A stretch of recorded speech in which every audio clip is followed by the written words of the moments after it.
안녕하세요. 저는 50대 여자입니다. 저는 아직도 제가 60대를 목전에 두고 있다는 사실이 믿기지를 않아요. 어느새 이렇게 나이가 든 건지 모르겠습니다.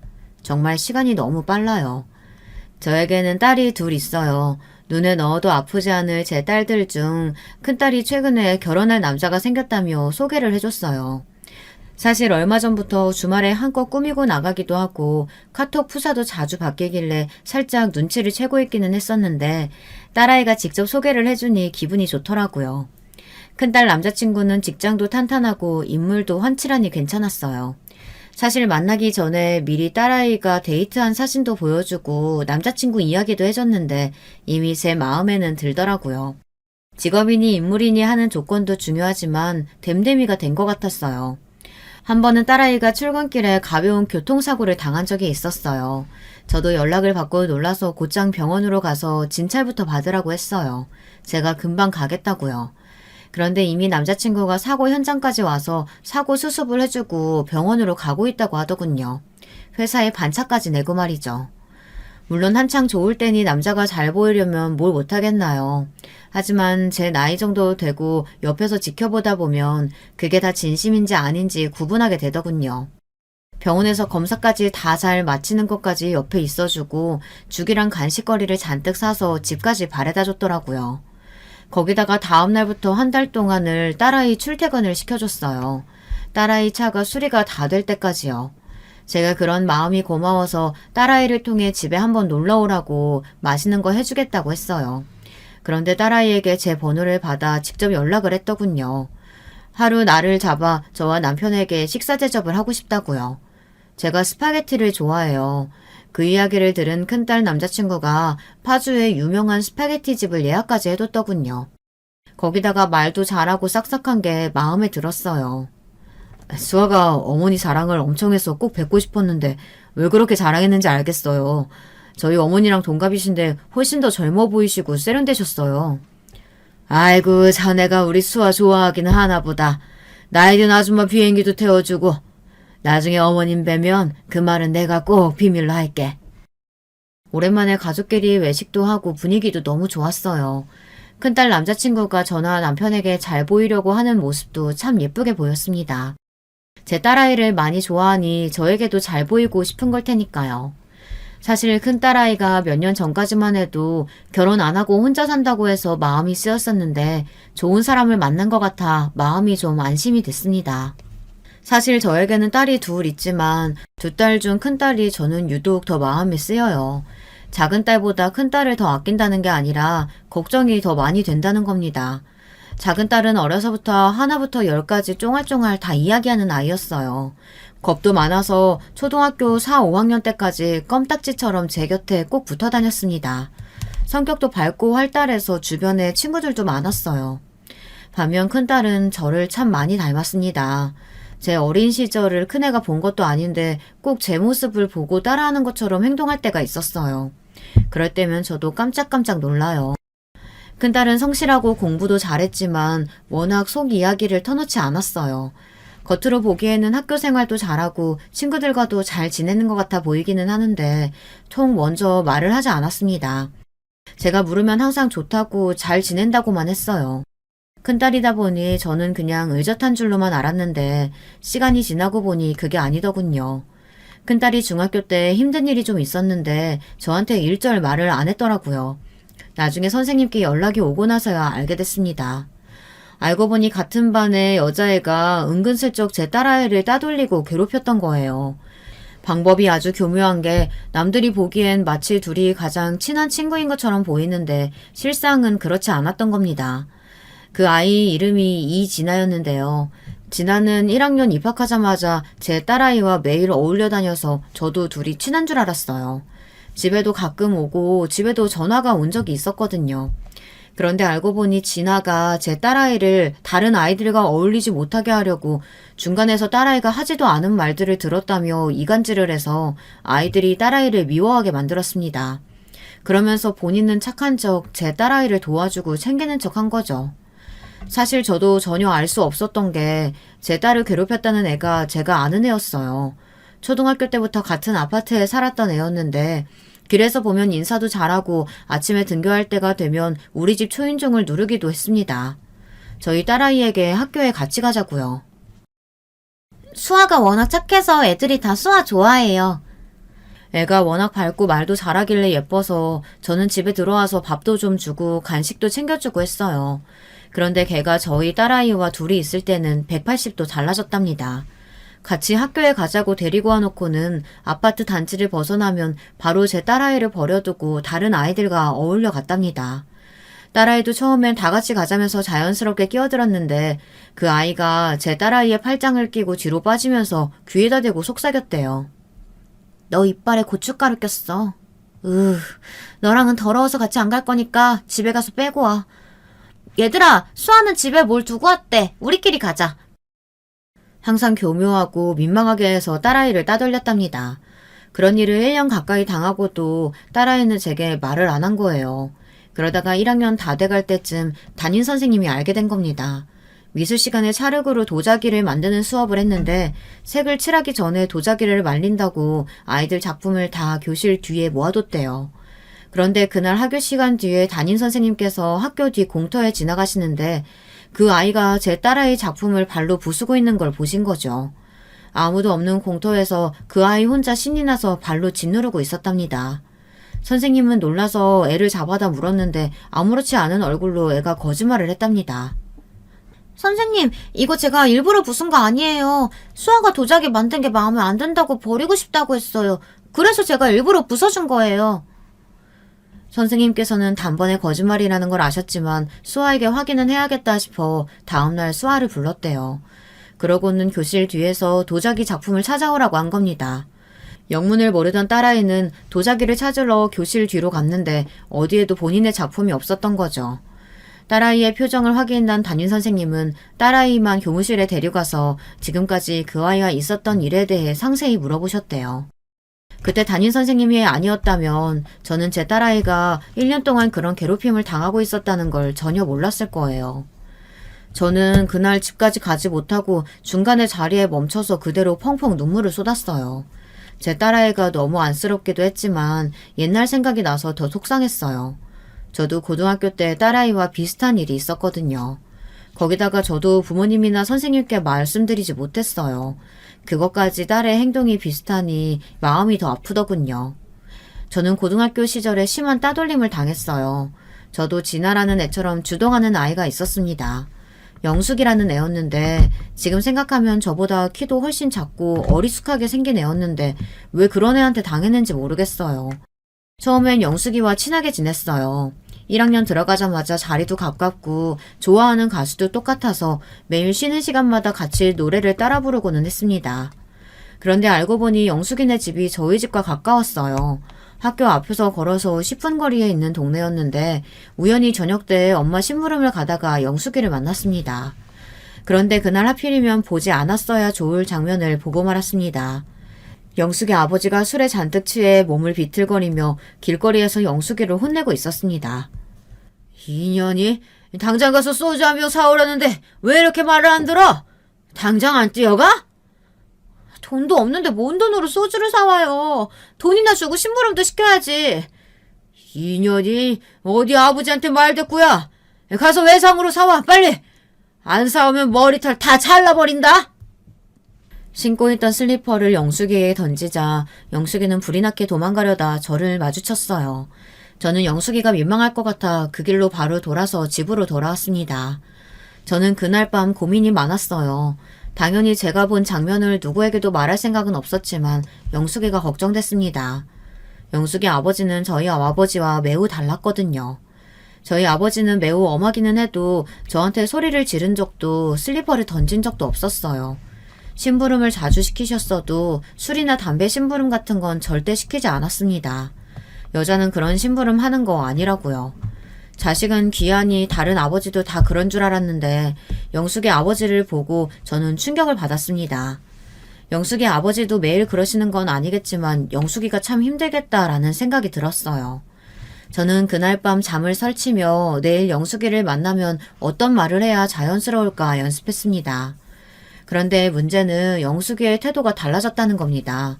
항상 아침이면 제자리에 와서 노래를 부르던 영숙이가 제 인사도 받아주지 않고 다른 아이들과 어울렸어요.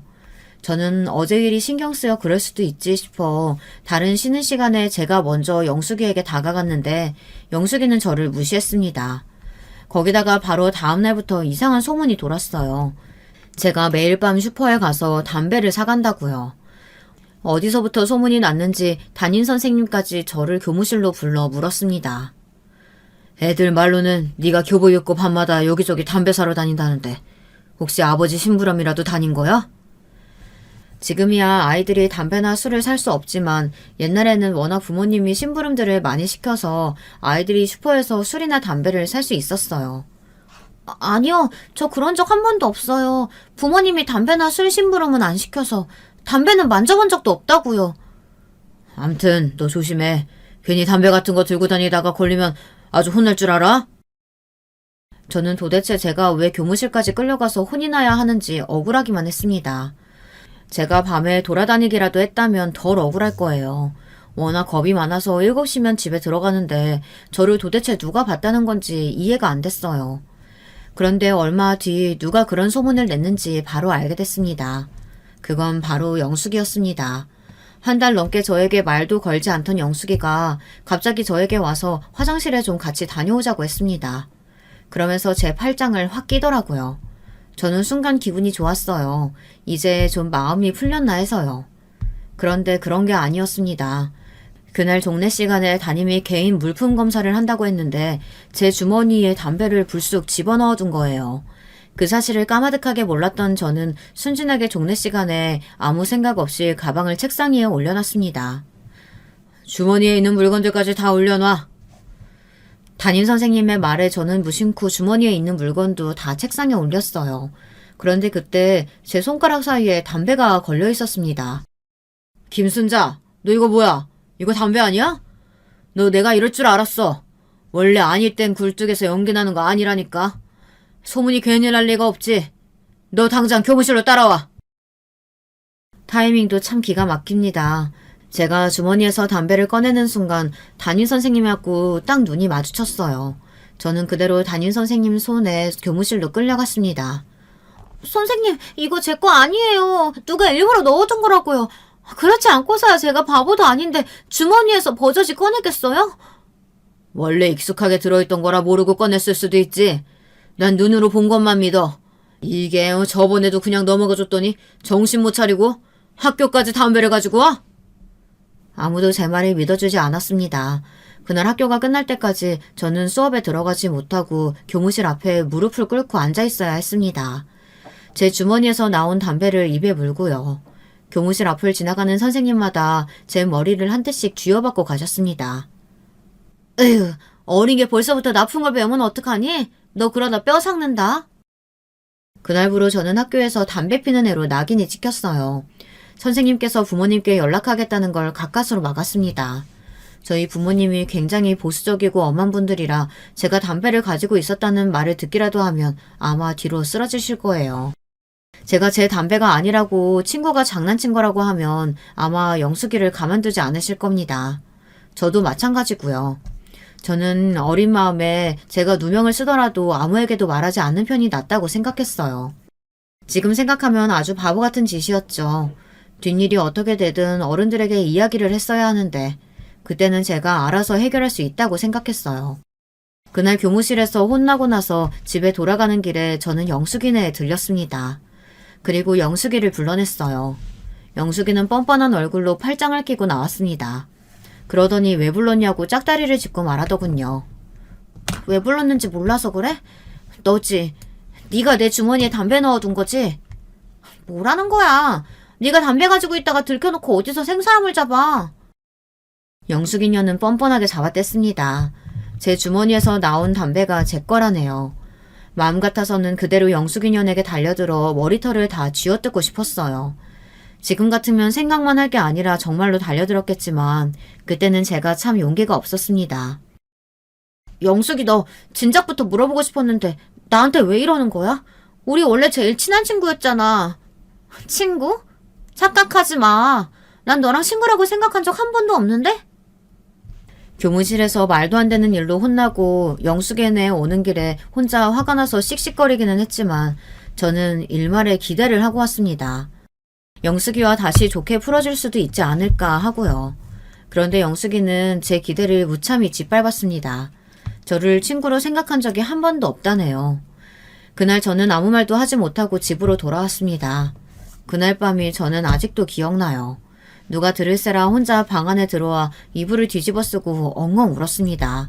선생님에게 오해받고 다른 선생님들에게 머리를 맞은 것보다 영숙이의 말이 더 슬펐습니다. 저는 영숙이가 저에게 아무리 못되게 굴어도 함께 학교에 가고 좋아하던 노래를 부르던 그때의 추억이 생생하거든요. 그런데 끔찍한 고교 생활은 그때부터 시작이었어요. 영숙이 그년이 저를 3년 내내 괴롭혔어요. 제가 학년이 바뀌어도 친구를 사귈 때마다 중간에서 이간질을 해서 제 주변에 있는 친구들을 다 떠나게 했어요. 그때 제가 인생에 대해 배운 게 참 많아요. 사람들은 생각보다 남의 말에 잘 휩쓸리고 제가 아무리 제 진짜 모습을 보여줘도 사소한 말 한마디에 홀라당 넘어가 버리더라고요. 그때 이후로 굳이 친구를 만들려고 노력하지 않았어요. 그러던 어느 날이었습니다.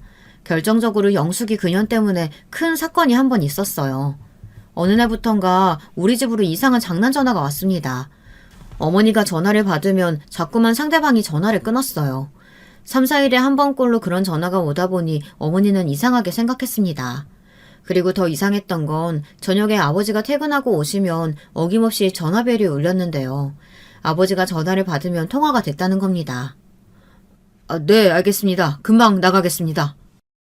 퇴근하고 돌아온 아버지가 전화를 받고 나면 꼭 아버지가 잠깐 밖에 나가셨어요. 저도 어머니도 이상하게 생각하지 않을 수가 없었습니다. 저나 어머니가 전화를 받으면 말없이 끊는 전화가 수도 없이 오는데 아버지가 받으면 이야기를 나누고 결국엔 아버지가 잠깐 회사 사람들이 동네에 찾아와서 나간다고 하셨으니까요. 그런데 얼마 뒤 그 일은 우리 가족에게 씻을 수 없는 상처로 남게 되었습니다. 어머니께서는 아버지를 의심할 수밖에 없었어요. 그래서 어머니는 아예 하루 작정하고 아버지가 전화를 받고 나갈 때 따라 나가 뒤를 밟은 거죠. 그런데 어머니는 믿기지 않는 일을 목격하고 맙니다. 제 친구인 영숙이가 아빠 팔짱을 끼고 어디론가 걸어가는 모습을요. 거기다가 둘이 나누는 대화가 심상치 않았대요. 아저씨, 오늘은 저 큰 길에 있는 호빵 사주시면 안 돼요? 호빵도 호빵인데 우선 들릴 거부터 빨리 들려야지. 그 모습을 본 어머니는 충격에 빠져 곧장 아버지의 멱살을 잡았습니다. 이 인간이 정신이 나갔나? 당신! 이 늦은 시간에 이 어린애랑 뭐 하는 거야? 이 우리 순자 친구인 거 몰라? 뭐? 당신 지금 무슨 생각하는 거야?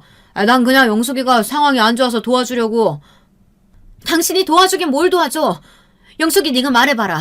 설마 매일 우리 집에 전화해서 말 안 하고 끄는 거 너니? 흥분한 어머니는 영숙이를 몰아붙이고 소리를 질렀어요. 그런데 더 이상한 건 영숙이의 태도였습니다. 영숙이는 실실 웃으면서 우리 집에 전화를 건 게 본인이 맞는다고 했어요. 영숙이의 태도에 화가 난 어머니는 지금 설마 웃는 거냐고 소리를 버럭 질렀대요. 너무 화가 나서요. 그때 아버지께서 어머니를 말렸습니다. 당신 지금 애한테 뭐 하는 거야? 왜 소리를 지르고 그래? 그만해. 영숙아, 놀랐지? 오늘은 우리 집에 가서 자고 아저씨랑 내일 경찰서에 가자. 어머니는 도대체 이게 다 무슨 소리인가 싶었답니다. 놀라서 어안이 벙벙한 건 어머니였는데 아버지는 영숙이부터 챙겼으니까요. 이야기는 이랬습니다. 그 사건이 터지기 한 달 전 아버지께서 퇴근하고 집에 돌아오는 길에 집 앞에 누군가 몸을 웅크리고 앉아 있었대요. 교복을 입은 채로요. 아버지는 멀리서 보고 당연히 저인 줄 알고 다가갔는데 알고 보니 영숙이었답니다. 그런데 영숙이가 아버지를 보자마자 울면서 아버지 팔에 매달렸대요. 아저씨, 저 순자 친구 영숙인데요. 저 좀 도와주세요. 아버지가 술만 먹고 들어오면 매일 소리 지르고 물건을 부숴요. 뭐라고? 너 다친 데는 없니? 아버지는 지금 어디 있어? 아저씨가 도와줄 테니까 당장 경찰서로 가자. 경찰서는 안 돼요. 제가 몇 번 경찰서에 이야기했는데 경찰은 아버지 편이에요. 제가 사정을 이야기해도 금방 아버지한테 연락해서 저 데리고 가라고 했어요. 아버지가 제가 술 먹고 담배 피우고 다니길래 혼내주려고 그런 거라고 했거든요. 경찰들은 제 말을 믿어주지 않아요. 안 되겠다. 오늘은 시간이 늦었으니까 우선 우리 집으로 들어가자. 아저씨는 집은 싫어요. 아저씨 집에는 순자 있잖아요. 순자가 저 이렇게 사는 거 애들한테 말하면 전 학교에서 따돌림이나 당한다고요. 우리 순자 그런 애 아니야. 내가 순자한테 잘 이야기할 테니까 들어가자. 아버지께서는 영숙이를 데리고 집에 오려고 몇 번이나 이야기했지만 영숙이는 버티고 서 있었답니다. 그러더니 한다는 소리가 기가 막혔어요. 아니에요. 아저씨는 순자를 잘 몰라서 그래요. 저번에 순자가 자기 담배를 제 주머니에 넣어서 제가 얼마나 당황했는데요. 그 일로 저는 교무실까지 끌려갔다고요. 뭐야? 우리 순자가 담배를 피운다는 말이니? 너 지금 그 말 진짜야? 아버지는 담배라는 소리에 화들짝 놀라 영숙이를 다그쳤답니다. 하지만 여우 같은 영숙이 년은 당황한 척하며 실수로 말한 것처럼 굴었대요. 제가 말했다고 절대 순자한테 이야기하시면 안 돼요. 그럼 순자가 저 밉다고 또 같이 안 다니려고 할 거라고요. 그냥 아저씨가 저희 아버지 주무실 때까지만 같이 있다가 들어가시면 안 될까요? 1시간 정도면 돼요. 영숙이는 제가 생각한 것보다 훨씬 더 악랄했습니다. 그렇게 불쌍한 척 아버지에게 접근해 도와달라고 한 겁니다. 아버지는 그런 영숙이가 안쓰러워서 도와줄 방법을 찾아주기로 하셨대요. 지금 당장 영숙이네 집에 들어가 술에 취한 영숙의 아버지를 끌고 나와 경찰서에 데려다 줄 수도 없으니까요. 아버지는 경찰서가 아니라 다른 방법으로 영숙이를 도와줄 방법을 찾을 때까지 일이 있으면 바로 집으로 전화를 하라고 하셨대요. 그런 와중에 영숙이 년이 제 이간질을 저희 아버지에게까지 하고 저에게 비밀로 해달라고 한 거예요. 그러면서 밤마다 아버지가 술에 취해 들어와서 무섭다고 우리 아버지한테 전화를 한 거죠. 그날도 영숙이가 무섭다고 전화가 와서 아버지도 이대로는 도저히 안 되겠다 싶어 파출소로 영숙이를 데려가던 길이었답니다. 경찰이 영숙이 말은 믿어주지 않으니 아버지가 동네 사람으로서 증언을 해주려고요. 그러다 어머니가 나타난 거죠. 아버지의 말이 이해가 되지 않은 어머니는 그 자리에서 영숙이를 데리고 우리 집으로 왔습니다. 사실 영숙이네 집에 가서 영숙이 아버지라는 사람을 만나려고 했는데 영숙이가 절대 자기 집에는 안 가겠다고 했대요. 우리 집에도 따라가지 않으려는 영숙이를 어머니는 끌고 오셨어요. 그러고는 방에 있던 저도 부르셨습니다. 아버지는 저와 영숙이를 앉혀놓고 그간 영숙이와 있었던 일을 이야기했어요. 아버지의 말에 영숙이녀는 어쩔 줄 몰라하며 자리를 피하려고 했습니다. 하지만 일은 이미 벌어졌습니다. 영숙이가 어떤 의미로 이런 일을 벌였는지 알아야 했으니까요. 영숙이, 너 똑바로 말해. 순자 아빠한테 한 말 다 사실이야? 우리 순자가 네 주머니에 담배 넣고 널 곤란하게 만들었다는 게? 어머니의 고함에도 영숙이는 한마디도 하지 않고 있었어요. 이를 이상하게 여긴 아버지가 괜찮다고 이야기하라고 다독이는데도 영숙이는 입을 꾹 다물고 있었어요. 그 모습을 보는데 제가 다 열이 받더군요. 자기가 나한테 그 더러운 짓을 해놓고 어디서 피해자 흉내를 내고 있는지 모르겠어요. 저는 도저히 영숙이의 뻔뻔한 면상을 가만히 보고 있을 수만은 없었습니다. 저는 곧장 영숙이에게 다가가 영숙이의 뺨을 세게 쳤어요. 야, 오영숙, 너 똑바로 말해. 네가 내 주머니에 담배 넣어서 내가 하루 종일 교무실 앞에서 벌 섰잖아. 지금 바로 담임한테 연락해서 확인할까? 누가 담배로 걸려서 혼났는지? 너 도대체 우리 아빠한테 무슨 짓을 하려고 한 거야? 제가 소리를 지르고 자기 뺨까지 내려칠 줄은 생각도 못했는지 영숙이는 눈을 부라렸습니다. 이년이 어디 감히 내 몸에 손을 대? 그래, 내가 니네 아빠한테 뻥 좀 쳤다. 어쩔래? 그제야 멍청한 년이 자기가 일부러 아버지를 불러냈다고 실토하더군요. 그때부터 본물 터지듯 쏟아내는 영숙이 년의 말은 너무 기가 막혀서 입에 담고 싶지도 않았어요. 아버지를 자꾸 불러내면 어머니가 불륜을 의심해서 두 분이서 싸우고 자기 집처럼 우리 부모님도 이혼할 줄 알았답니다. 자기 부모님은 그렇게 이혼하게 됐다고요. 아이씨, 계획대로 되어가고 있었는데 너희 엄마가 생각보다 참을성이 꽤 있더라. 우리 엄마는 장면 보자마자 여자 머리채 잡고 난리를 쳤는데. 순간 영숙이의 표정이 얼마나 소름 끼치는지 할 말을 잃었습니다. 와, 너 완전 미친년이었구나. 저도 모르게 미친년이라는 소리가 절로 나왔어요. 아버지와 어머니도 영숙이년의 악심 먹은 눈빛을 보자 어떤 말도 할 수 없었대요. 영숙아, 너 정말 아저씨한테 다 거짓말한 거야? 아버지가 술 먹고 너한테 술병 던지고 나가 죽으라고 했던 거 다 거짓말이었냐고. 영숙이의 말에 감쪽같이 속은 아버지는 기가 막히다는 듯 절망하셨습니다. 우리 아빠가 그러는 게 하루 이틀 일도 아닌데 제가 뭐하러 아저씨한테 이야기하겠어요. 저는 그냥 순자년이 행복하게 사는 꼴이 재수없어서 좀 골려주러 간 거예요. 사는 게 너무 심심해서. 이런 말도 안 되는 짓을 심심해서 했답니다. 그날 일로 우리 가족은 모두 충격에 휩싸였어요. 특히나 아버지는 어린 학생이 딸 같아 안쓰러워 호의를 베풀었는데 그게 일부러 아버지를 곤란하게 만들려고 한 거라는 말에 말문이 막히셨죠. 우리 가족은 그날 사건으로 이사까지 가게 됐습니다. 제가 지난 2년 동안 영숙이에게 당한 일을 그제야 다 이야기했거든요. 부모님은 왜 그런 큰일을 이야기하지 않았냐고 속상해하셨습니다. 부모님은 이사하고 저를 전학시키는 게 가장 좋은 방법이라고 생각하셨어요. 당시엔 그런 일을 가지고 학교에서도 나서주지 않았기 때문에 우리가 피하는 게 상책이라고 생각하셨습니다. 미친년 옆에 있다가 괜히 더한 일도 당할 수 있다고요. 그 동네를 벗어나고 나서는 한시름 놓고 편하게 살았어요. 그제야 알았죠. 제가 왜 그런 멍청하고 개념 없는 애한테 휘둘리며 마음에 상처를 만들며 살았는지요. 부모님도 그날 이후 저에게 더 많은 애정을 쏟으셨습니다. 제가 영숙이 때문에 상처받아 친구들과 잘 지내지 못할까 봐서요. 그래도 전학 간 학교에서는 좋은 친구들도 많이 사귀고 잘 지냈습니다. 저는 고등학교를 졸업하고 대학에도 진학했어요. 대학에 가서도 워낙 즐겁게 지내서 그때 일은 까마득하게 잊고 잘 살고 있었습니다. 그런데 자식을 키우다 보니 잊고 있던 지난 날들이 절로 떠오르더군요. 저를 닮은 딸아이가 더 안쓰러웠어요. 그때만 생각하면 아직도 마음이 아파요. 저야 이제 나이도 들고 시간이 지나서 잊은 채 살고 있었지만 아직 어린 딸아이에게는 큰 사건이니 잘 위로해야 했어요. 저는 그날 저녁 큰딸을 데리고 저녁 산책을 다녀왔습니다. 그리고 학교에서 있었던 일에 대해 이야기를 나눴어요. 그리고 그동안 제가 너무 부족했었다는 사실을 알게 됐습니다. 저는 잘 먹이고 잘 입히고 잘 가르치는 것만이 부모의 역할이라 생각했었는데 그게 아니라는 걸 알게 됐죠. 저희 부모님처럼 좋은 부모가 되어야겠다 다시 한번 다짐했습니다. 큰딸은 중학교 때 일 이후 말수가 더 줄었어요. 물으면 항상 괜찮다고 하긴 했지만 고등학교에 들어가서도 먼저 친구들에게 적극적으로 다가가지는 않는 것 같더라고요. 정말 친한 친구 몇 명하고만 성인이 될 때까지 잘 지내는 것 같았어요. 애가 학교 다닐 땐 그런 모습도 괜히 마음에 쓰이곤 했었는데 크면서 보니 본인이 스트레스 받는 것 같지 않아 지켜보기만 했습니다. 제가 그만큼 딸아이에게 신경 쓰면 되겠지 싶어서요.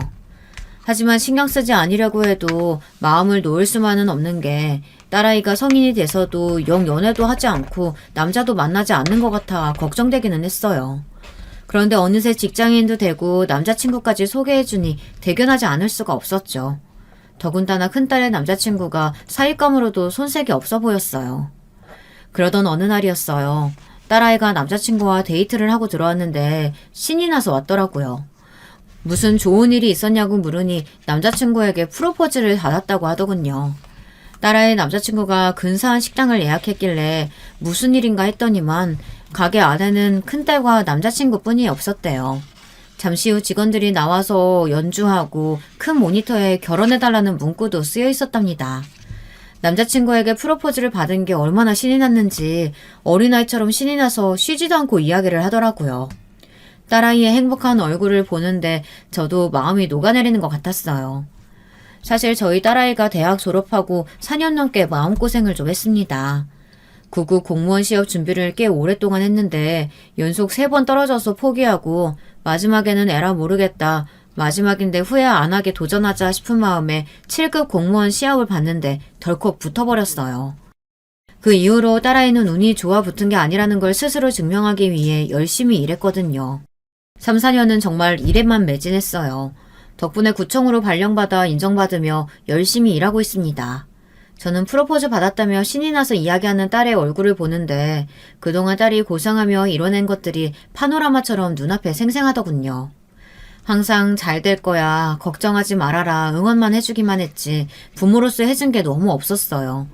그래도 큰딸이 자기 힘으로 하나하나 만들어가는 모습을 지켜볼 수 있어서 너무 행복했습니다. 딸아이는 곧바로 결혼 준비에 돌입했어요. 남편은 눈에 넣어도 아프지 않은 큰딸을 벌써 시집 보낸다는 게 마음 아픈지 서운해했지만 그래도 기쁜 마음으로 응원해주기로 했어요. 그런데 제가 너무 안일했나 봐요. 인생이라는 게 항상 녹록치만은 않다는 사실을 깜빡하고 있었습니다. 제 인생에 생각지도 못한 사건이 또 벌어지고 말았어요. 그날은 바로 큰딸의 상견례 날이었습니다. 생각해보면 그날 아침부터 기분이 별로 좋지 않았습니다. 미용실에 가서 드라이도 하고 화장도 좀 받았는데 평소 제 담당이었던 분이 휴무라 다른 직원이 맡아서 해줬는데 영 마음에 안 들더라고요. 그래서 집에 와서 다시 머리를 감고 둘째 딸에게 드라이를 맡겼어요. 거기다가 약속 시간에 맞춰서 식구들이 다 나왔는데 우리 차 앞에 차를 주차한 사람이 연락이 안 돼서 하마터면 상견례 시간에 늦을 뻔했습니다. 사돈딸 분들과 처음 만나는 자리였는데 약속 시간에 간당간당하게 도착해버려서 저와 남편은 예약된 식당 문을 열고 들어가면서 연신 고개를 숙이고 들어갔어요. 아이고, 10분 일찍 출발했는데도 저희가 늦었네요. 기다리게 해서 죄송합니다. 수아 아버지 되는 박민식입니다. 괜찮습니다. 시간 딱 맞춰서 잘 오셨는데요. 저희가 조금 일찍 도착했습니다. 화기애애한 분위기 속에 저도 안사돈에게 인사를 하려고 고개를 딱 들었는데 믿기지 않는 일이 벌어졌습니다. 제 앞에 믿기지 않는 사람이 서 있었어요. 그 사람은 바로 평생 다시 보고 싶지 않았던 영숙이었습니다. 제 꽃다운 고교 시절을 망친 바로 그 영숙이요. 저는 그 순간에도 제가 헛것을 보고 있나 싶어 양손으로 눈을 마구 비볐어요. 그런데 제 눈앞에 서 있는 사람이 영숙이가 분명했습니다. 더군다나 영숙이도 저를 보자마자 단번에 알아본 것 같더군요. 무슨 몇십 년 만에 절친을 만나기라도 한 것처럼 호들갑을 떨더라고요. 자기 남편 어깨를 툭툭 치면서 웬일이니를 마구 외치면서요. 어머, 너 순자 아니니? 나 기억하지? 대림여고 영숙이. 이게 도대체 얼마만이야? 너 전화 까고 처음 보는 거니까 30년 만인가? 순간 저는 온몸에 털이 바짝 서며 소름이 돋았어요. 영숙이 너는 도대체 뭐가 반갑다고 저렇게 한바구음을 지으면서 제게 아는 체를 할 수 있는지 모르겠더군요. 당연히 기억하지. 내가 너를 어떻게 잊겠어. 저는 도저히 영숙이 년 앞에서 웃을 수가 없었습니다. 저는 딱딱하게 굳은 얼굴로 영숙이 눈을 똑바로 보고 말했어요. 솔직한 심정은 자리를 박차고 식당을 나가고 싶었지만 정색한 제 표정만 보고도 놀란 큰딸의 얼굴을 보는데 도저히 자리를 벗어날 수 없었어요. 평소와 다른 제 목소리에 놀란 건 우리 가족뿐이 아니라 예비 사위도 마찬가지였어요. 걱정 어린 눈으로 제 표정을 살피며 눈치를 살피더군요. 어머님 어디 불편하세요? 컨디션이 안 좋아 보이세요. 이렇게 훤칠하고 자상한 아이가 영숙이의 아들이라는 사실이 원망스럽기만 했습니다. 그때였어요. 자기 아들이 제게 다가와 저를 부축하는 모습이 신경 쓰였는지 영숙이가 저에게 다가오더군요. 제 팔을 잡으면서 친한 척을 했어요. 우리 순자가 나를 너무 오랜만에 봐서 놀랬나 보다. 나 너 그렇게 전화 까고 꼭 한번 만나고 싶었는데 어쩜 이렇게 만나니? 저는 순간 영숙이의 팔이 제 팔에 닿는데 소스라치게 놀라서 몸을 획 빼버렸어요. 옛날 제 주머니 속에 불쑥 담배를 집어넣은 일이 떠올라서요. 손 치워. 우리가 언제 친했다고 이래? 영숙이 년의 가소로운 미소에 저도 모르게 주변 상황을 잊고 소리가 격앙됐습니다. 그때 제 남편이 동그래진 눈으로 제게 다가왔어요. 여보, 왜 이래? 어디 정말 안 좋은 거야? 어머, 우리 순자 남편분이 너무 자상하시다. 아니다, 순자 남편분이 아니라 이제는 사돈이신가? 예비 사돈. 사실 저희가 고등학교 때 사소한 일로 좀 다툼이 있었어요. 그리고 바로 순자가 전화 까버려서 제가 제대로 사과도 못했거든요. 순자야, 어머님 아버님은 잘 계시지? 애써 남편과 자식 얼굴을 보고 참아보려고 했는데 그 재수없는 입에서 우리 부모님 안부를 묻는 소리를 하자 도저히 참을 수가 없었어요. 사돈? 사돈 같은 소리 하지 마. 우리가 왜 네 사돈이야? 그리고 네가 감히 어떻게 우리 부모님 안부를 물어? 그때 너 때문에 우리 가족이 얼마나 힘들었는지 알아? 이제 저도 더는 가만히 있을 수 없었습니다. 하나도 변한 거 없는 영숙이의 모습에 저는 딸의 결혼이고 뭐고 시킬 생각이 없었어요. 아무리 딸아이 남자친구가 멀쩡해도 영숙이 년의 아들을 사위로 볼 수는 없었습니다. 사위가 되면 저 재수없는 면상을 평생 마주쳐야 하는 거니까요. 그때였어요. 영숙이녀는 심각한 상황을 전혀 모르겠는지 다시 제 팔을 붙잡더니 되지도 않는 알랑방귀를 끼더군요. 우리 순자가 원래 옛날부터 뒤끝이 좀 길기는 했어.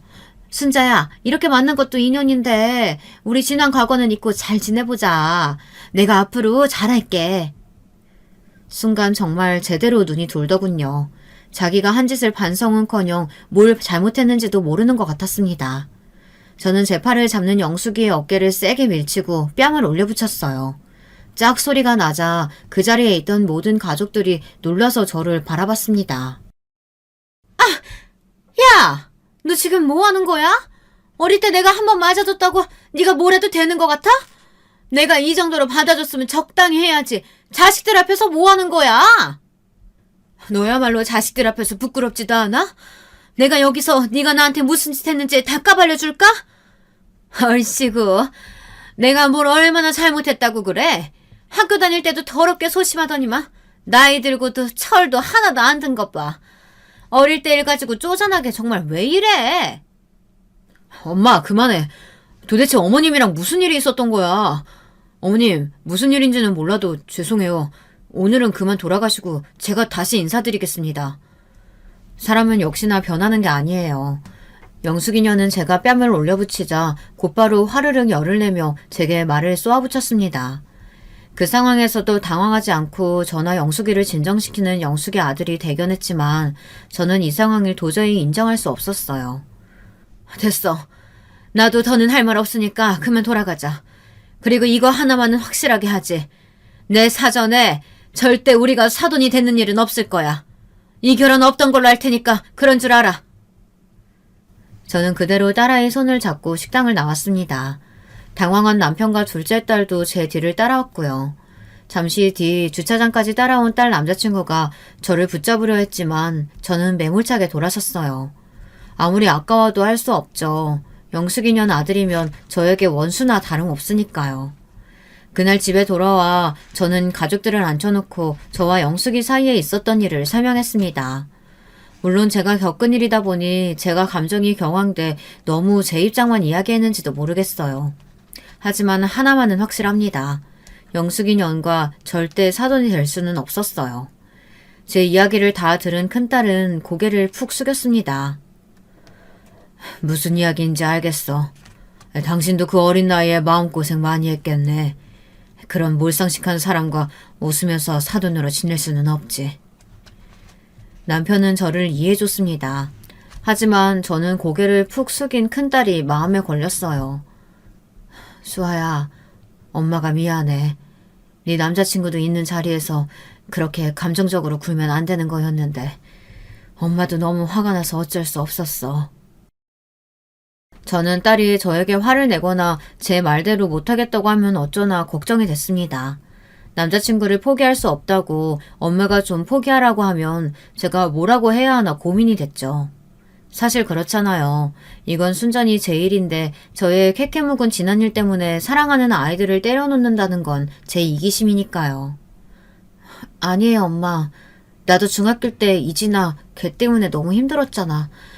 누구보다 엄마가 얼마나 힘들었는지 내가 제일 잘 알아. 나도 만약 내 자식이 이진아 자식하고 결혼한다고 하면 절대 허락 못해. 제 자식이지만 참 마음이 깊고 넓어요. 저보다도 더 어른 같았습니다. 딸아이는 남자친구와 헤어지겠다고 했어요. 저는 딸아이가 남자친구와 헤어지겠다는 말을 뱉었을 때 순간 가슴이 찔이 나렸지만 참아야 했어요. 그녀는 다름 아닌 영숙이었으니까요. 저는 말없이 딸아이를 안아주었습니다. 그리고 둘이 한참 동안 눈물을 훔쳤어요. 그렇게 딸아이의 결혼은 하지 않는 걸로 일단락이 되었습니다. 딸아이가 남자친구에게 연락했다고 하더군요. 그런데 얼마 뒤 딸아이의 남자친구가 집으로 찾아왔습니다. 너무 놀란 게 들어오자마자 제 앞에 무릎을 꿇더군요. 어머니, 저희 어머니에게 지난 이야기 대략 들었습니다. 어머님이 학창시절에 저희 어머니 때문에 얼마나 힘드셨을지 저도 너무 이해돼요. 제가 저희 어머니 대신에 이렇게 사죄드리겠습니다. 그러니까 제발 수아와의 결혼 한 번만 더 생각해주세요. 저는 너무 당황해서 서둘러 일어나라고 했어요. 제가 사과를 받고 싶은 건 절대 영숙이의 아들이 아니었어요. 저는 너무 미안해서 영숙의 아들을 꼭 안아주었습니다. 이런 좋은 아이에게 제가 상처를 줬다는 게 너무 미안했어요. 저도 말도 안 되는 운명에 가슴이 아팠지만 결정을 번복하고 싶지는 않았습니다. 영숙이가 그 정도로 싫었으니까요. 이러지 말게. 나도 자네에게 이러는 거 너무 마음 아파. 하지만 내 마음이 영숙이를 좋은 마음으로 볼 수가 없어. 그건 자네에게도 할 짓이 못 되고. 그랬습니다. 만약 제가 영숙이 아들을 사위로 드린다고 해도 제가 영숙이를 싫어하는 마음이 그대로 남아있는 한 평생 그 분노가 튀어나올 게 뻔해요. 부부로 사는 아이들에게 그런 못할 짓은 하고 싶지 않았습니다. 저는 그대로 영숙이 아들을 돌려보냈어요. 그날 저도 한숨도 자지 못했습니다. 제 인생에 어쩌다 이런 말도 안 되는 일이 벌어졌는지 모르겠어요. 정말 악연도 이런 악연이 없습니다.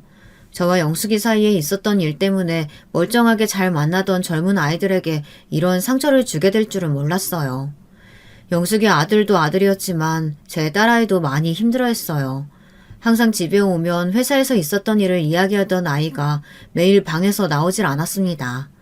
제 앞에 무릎을 꿇고 앉아 결혼을 다시 생각해달라고 애원하는 남자친구의 모습을 봤으니 얘 마음이 어떻겠어요. 저는 딸아이에게 미안해서 그 어떤 말도 할 수가 없었습니다. 이런 일이 반복될수록 영숙이에 대한 분노가 커졌습니다. 이게 다 그년 때문이라는 생각밖에 안 들었어요. 아무리 어렸어도 그렇지 할지 못할지 구분도 못해서 어떻게 사람을 이렇게까지 만든단 말입니까? 영숙이 년은 옛날이나 지금이나 똑같아요. 남의 가정에 문제를 일으키는 무개념 싸가지였죠. 저는 애써 지난 일은 잊고 딸과 전처럼 잘 지내려고 노력했어요. 하지만 그것도 쉽지 않았습니다. 딸아이가 영 잘 먹지도 않고 외출도 안 하고 말도 안 하더니 회사에서 일하다가 쓰러졌다고 하더라고요. 저는 놀라서 병원에 쫓아갔습니다. 의사 말이 영양실조라고 하더군요. 환자분이 최근에 심하게 다이어트를 한다거나 견디기 힘들 정도야 안 좋은 일을 겪으셨나요? 현재 검사 결과로는 위에 거의 음식물이 없어요. 탈수도 심한 거 보니까 물도 안 마신 것 같고요. 저는 의사의 말에 너무 충격받아 그대로 바닥에 주저앉았습니다. 매일 딸아이가 힘이 하나도 없이 집에 들어와 밥 먹고 왔다고 하면 그런 줄 알았어요.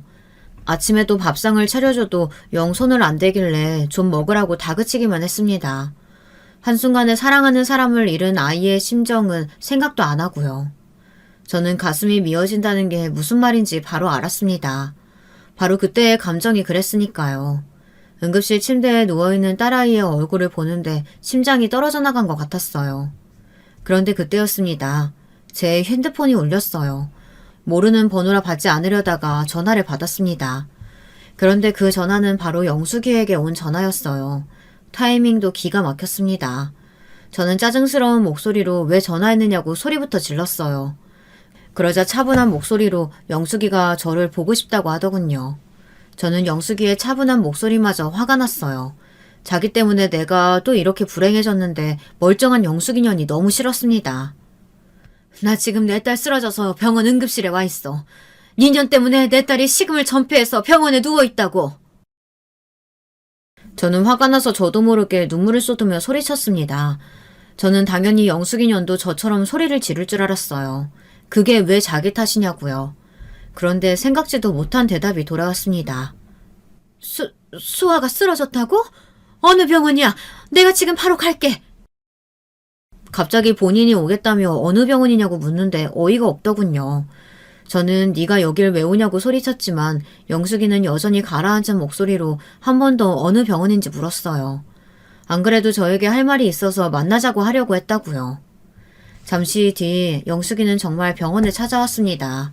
응급실에 들어온 영숙이를 보고도 저는 아는 체 하지 않았는데 영숙이는 한참을 우리 딸 얼굴을 바라보더니 주사가 다 들어갈 때까지만 본인에게 시간을 좀 내달라고 하더군요. 저는 한숨을 크게 내쉬고 영숙이를 따라 나갔습니다. 둘이 작은 벤치에 나란히 앉았어요. 반대편 문에 비친 모습이 어느새 둘 다 쭈글쭈글 할머니가 되어 있었습니다. 그런데 영숙이가 갑자기 제 앞에 무릎을 꿇고 앉았어요. 숙자야, 미안해.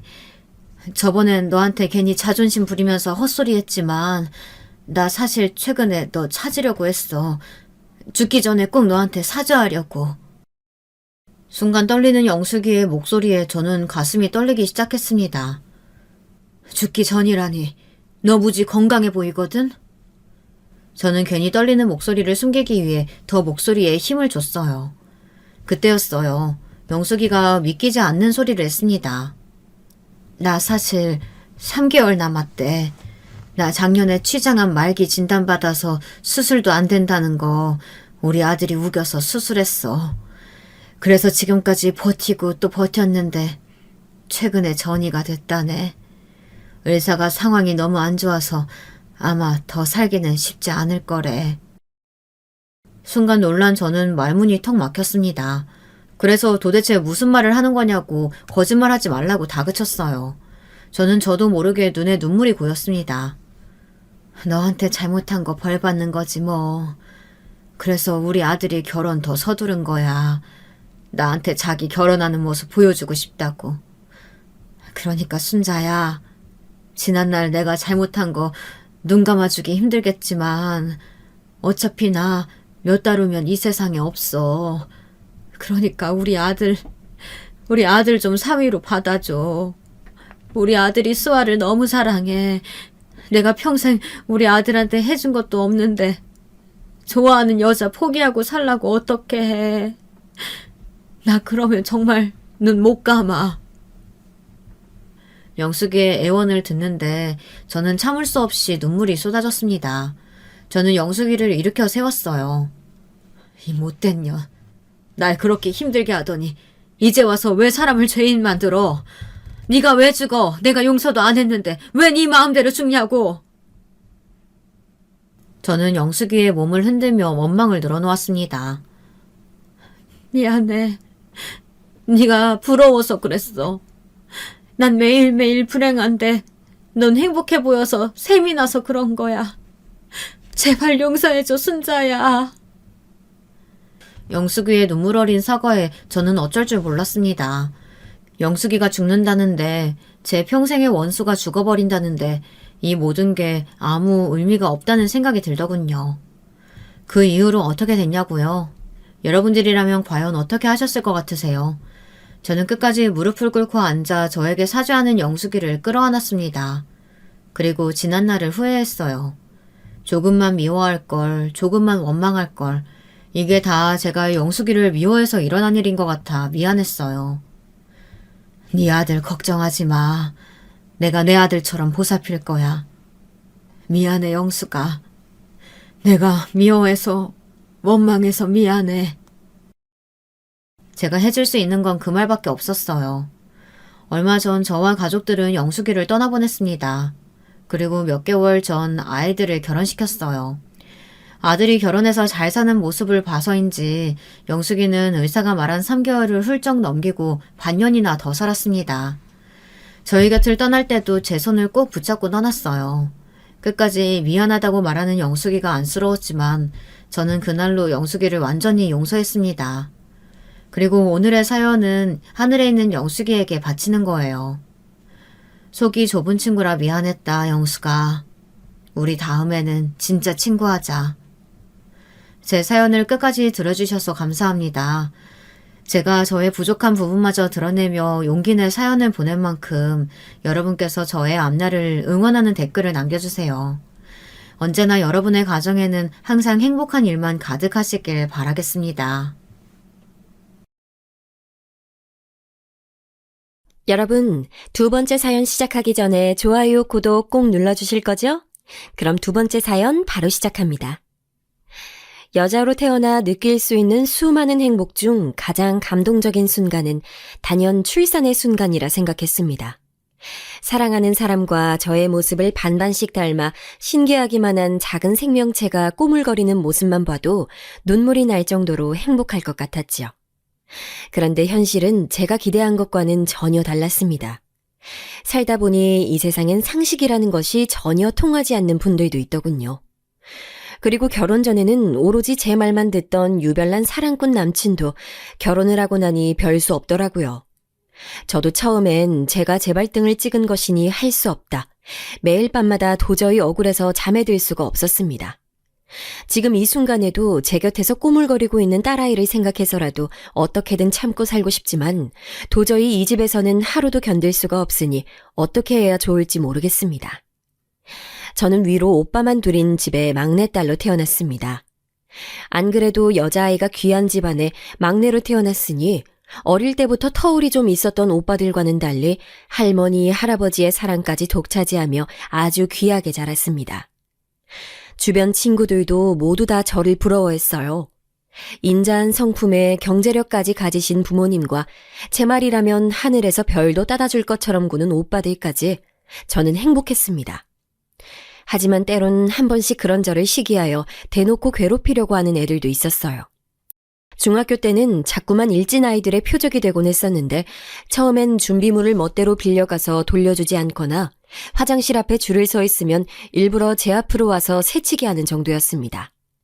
선생님에게 이르기에는 별거 아닌 것처럼 아주 교묘하게요. 그런데 3학년에 올라갔을 때쯤에 일이 터졌습니다.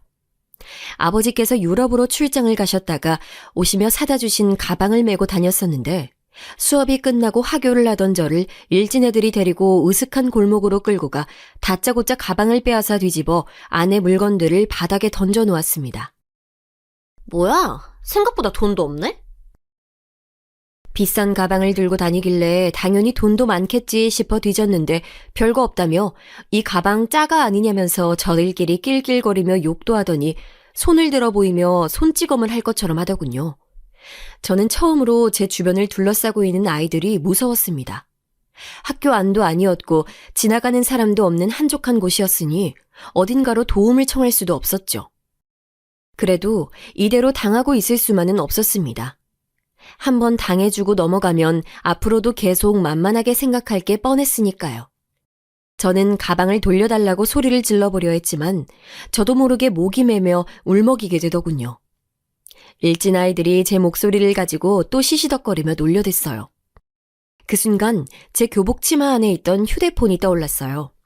학교에서는 휴대폰 사용이 금지였지만 저희 부모님께서는 그래도 가지고 다녀야 한다며 몰래 교복 치마 안에 넣어 다니게 하셨죠. 저는 곧바로 휴대폰을 꺼내 그 자리에서 경찰에 신고를 냈고 잠시 뒤 출동한 경찰들에 의해 다 함께 근처 파출소로 가게 됐습니다. 피해자 1명에 가해자가 5명이나 되는 사건이다 보니 일은 삽시간에 커졌고 학교 담임 선생님, 학생부장 선생님, 그리고 아이들의 부모님들까지 모두 다 파출소로 오게 됐어요.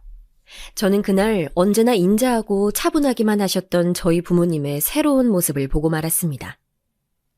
우리 딸, 무슨 일이야? 어떤 놈들이 우리 딸 괴롭혔어? 너야? 너야? 아버님, 좀 진정하시고 저희 얘기 좀... 진정? 지금 진정하게 생겼습니까? 김 변호사, 지금 당장 우리 딸 건드린 이 녀석들 다 고소해. 절대 봐주지 마. 아버지의 말에 선생님들과 경찰관들까지 모두 적잖이 당황한 듯 보였지만 저희 아버지와 어머님은 두 분 다 그냥 넘어가지 않겠다. 이대로 미비한 처벌로 대충 넘어가려고 했다가는 언론에까지 보도하겠다며 학생부장 선생님께 내일 당장 교장 선생님을 만나 뵈러 학교에까지 찾아가겠다 하셨죠. 바로 몇 시간까지 제 가방이 짜가 아니냐며 시시덕거리며 비웃었던 아이들은 하나둘 어깨를 웅크리며 울먹이고 있었고 몇몇은 제 부모들에게 붙들려 갖은 험한 소리를 듣고 있었습니다. 그날 이후 학교에서는 제가 무슨 재벌가의 막내딸인 것처럼 소문이 났고 일진이든 동네 날라리든 아무도 저를 건드리지 않았습니다. 오히려 고등학교에까지 소문이 나서 졸업할 때까지도 편하게 생활할 수 있었습니다. 그렇게 저는 다른 것에는 신경 쓸 것 없이 공부에만 열중할 수 있었어요. 저는 적당히 제가 원하던 대학에 붙었고 역시나 그렇게 제 인생은 순탄하게 흐르는 잔잔한 바다처럼 탄탄대로로 흘러가는 듯 보였습니다. 그런데 부모님의 울타리를 벗어나 대학에 딱 들어오니 지금까지의 학창시절과는 또 다르더군요. 저는 태어나 남녀차별이라는 것을 처음 경험해 보았습니다. 분명 똑같이 공부를 하고 성적도 다 비슷하게 들어온 것인데도 1학년 때는 무슨 미인대회에 제가 출전을 하기라도 한 것처럼 남자 선배들의 외모 지적이나 다른 친구들과의 외모 평가를 매일같이 들어야 했습니다. 제 의사와는 전혀 상관없이 키가 5cm만 더 커도 좋았겠다거나 볼 때마다 살이 쪘네 빠졌네 별의별 간섭을 다 했습니다. 그러다 한 번은 시험 기간이라 새벽까지 공부를 하다 잠도 거의 자지 못하고 등교를 했는데 한 남자 선배가 이젠 아예 쌩얼이냐며 민망하게 하더라고요. 자리에 있던 남자 선배들이 아무리 시험 기간이라도 우리 생각도 좀 해줘야 하는 거 아니냐며 다들 한마디씩 하기 시작했습니다. 선배들은 뭐가 그렇게 재미있는지 신이 난 얼굴로 낄낄거렸습니다. 저는 순간 얼굴이 빨갛게 달아올라 버렸죠. 도대체 제가 화장 한 번 하지 않은 걸 가지고 왜 웃음거리가 되어야 하는지 납득이 되질 않았습니다. 선배, 제가 화장을 안 한 게 그렇게 재밌으세요? 재밌다기보다는 여자들은 좋잖아. 아무리 못생겨도 화장만 하면 그래도 훨씬 나은데 그것도 귀찮다고 안 한다는 건 좀 게으른 거지. 못생겼다고요? 선배는 무슨 자신감으로 그런 말을 함부로 해요? 뭐? 내가 뭘 함부로 했다고 그래? 선배야말로 오늘 아침에 거울은 봤어요? 여기 왼쪽에 눈곱 꼈는데요? 그냥 넘어갈 수도 있는 말에 뭘 그렇게까지 하느냐고 생각하실 수도 있겠지만 어릴 때부터 예쁘다, 귀엽다, 사랑스럽다 등등 그런 소리만 들으며 커온 저로서는 사실 대학에 와서 만난 남자들의 반응이 제게는 항상 불편하고 공격적으로 느껴졌습니다. 물론 그날 이후 선배들의 반응은 예상한 대로였습니다.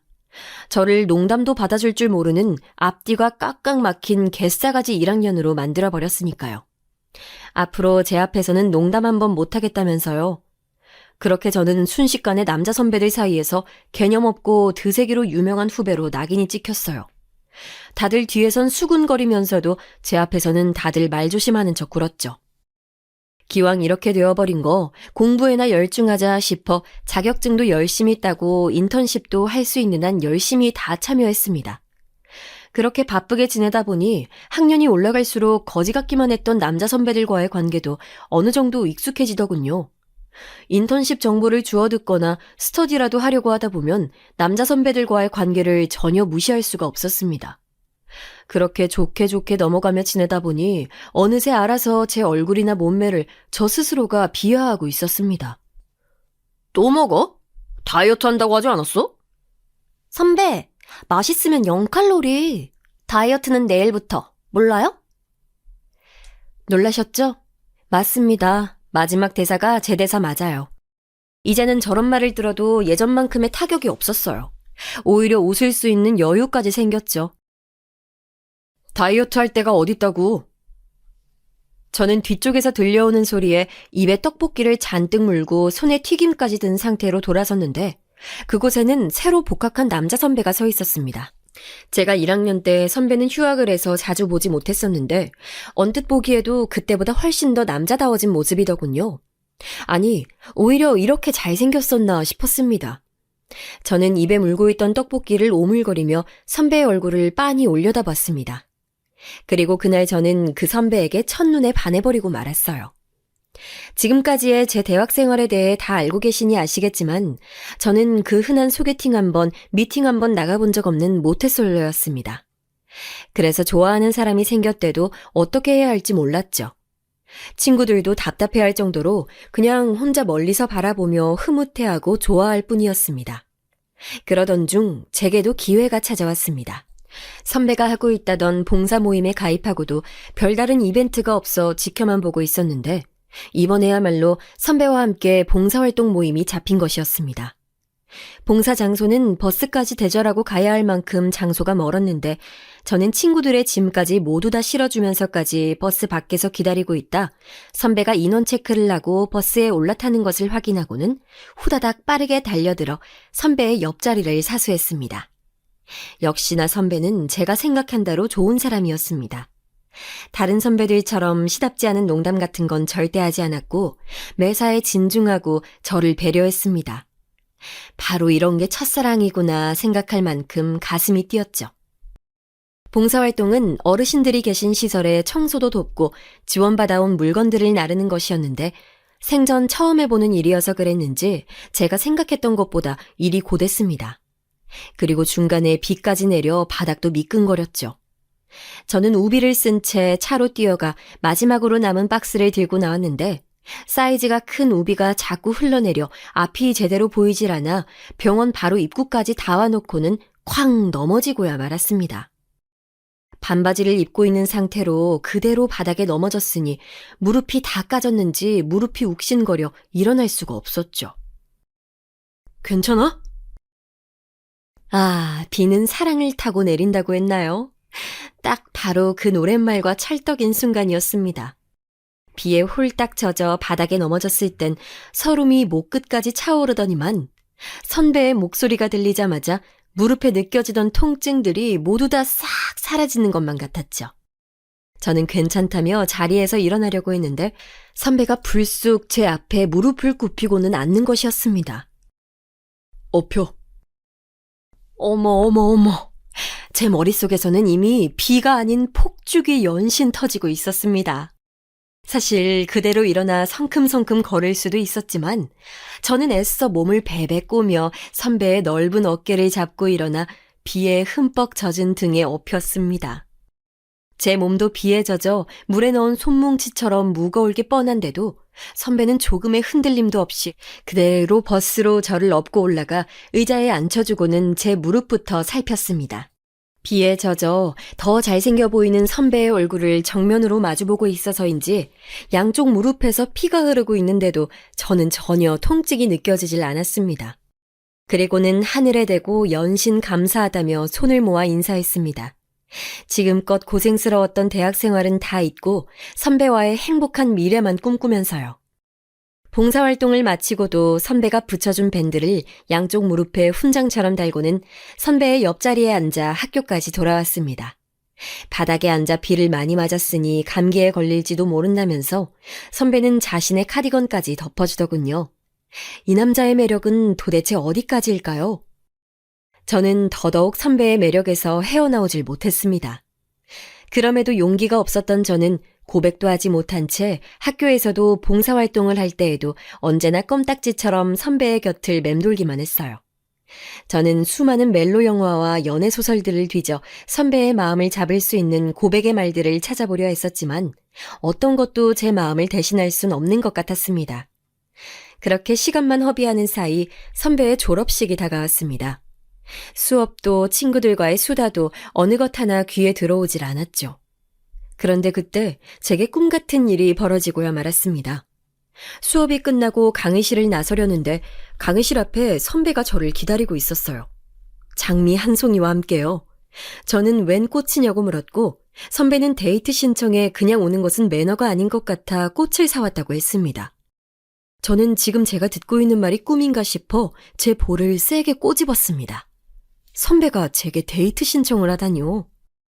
그대로 친구들의 환호소리와 다른 남자 선배들의 수군거리는 소리를 들으며 저희는 함께 학교를 빠져나왔습니다. 저는 자꾸만 웃음이 나와 선배 얼굴을 올려다보며 배실거리며 웃었습니다. 그런 모습이 귀엽다며 선배도 웃었죠. 그리고 선배가 미리 알아두었다는 이탈리안 레스토랑에 갔습니다. 토마토 스파게티와 리조또를 먹으며 서로의 마음을 확인했어요. 선배도 복학하고 저를 처음 보았을 때 떡볶이를 입 한가득 물고 있던 제가 인상 깊어 그때부터 자꾸만 제가 신경이 쓰였답니다.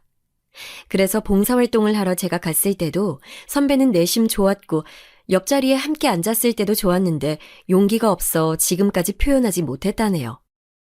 그러다 졸업이 다가오니 이렇게 밝고 건강한 사람은 놓칠 수 없겠다 싶었다면서 이제야 용기를 내 제게 데이트 신청을 한 거랍니다. 저는 역시나 믿어지지 않았지만 지금 이 순간의 행복을 그냥 만끽하기로 했습니다. 거지 같은 선배들 사이에서 제 대학 생활은 이미 망했다고 생각하고 있었는데 선배와 저의 마음이 통했다는 것에 저는 감복할 따름이었습니다.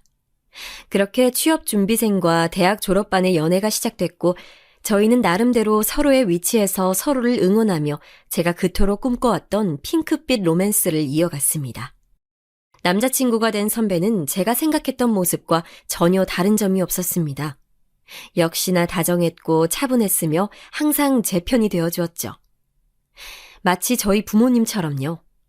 그렇게 행복한 연애를 지속하다 보니 저는 자연스레 예전의 제 모습을 찾아갔습니다.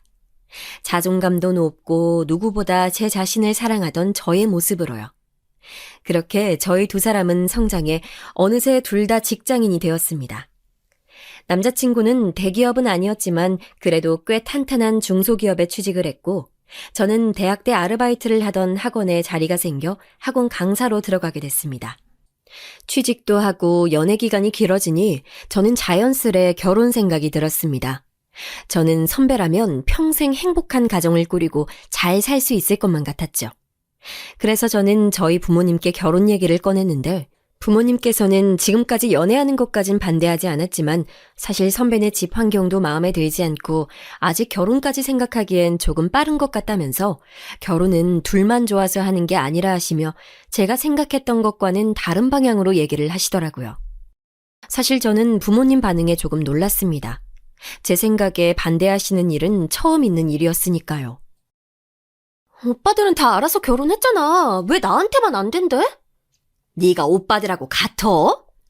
뭐가 다른데? 오빠들도 다 30 되기 전에 결혼했잖아. 그 집이랑 우리 집이랑은 달라도 너무 다르잖아.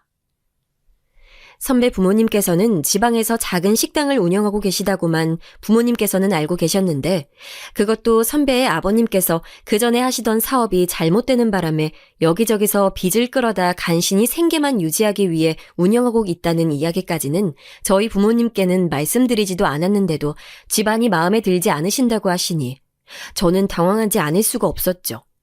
거기다 선배도 항상 자신의 가정 형편이 녹록지 않아 저를 고생시킬까봐 결혼은 아직 힘들다고 입버릇처럼 말하곤 했으니까요. 안 그래도 제 마음은 조급한데 자꾸만 여자는 시집을 잘 가야 한다며 시부모가 될 사람들을 잘 봐야 한다고 하시는 부모님의 말씀도 저는 이해가 되질 않았습니다.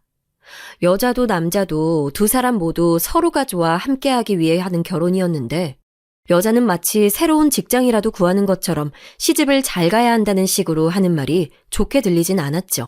그리고 시부모님이야 선배의 부모님이시니 당연히 만나보지 않아도 저는 좋으신 분들일 게 뻔하다고 생각했으니까요. 네, 제가 선배에게 아주 콩깍지가 제대로 쓰였던 것이었죠.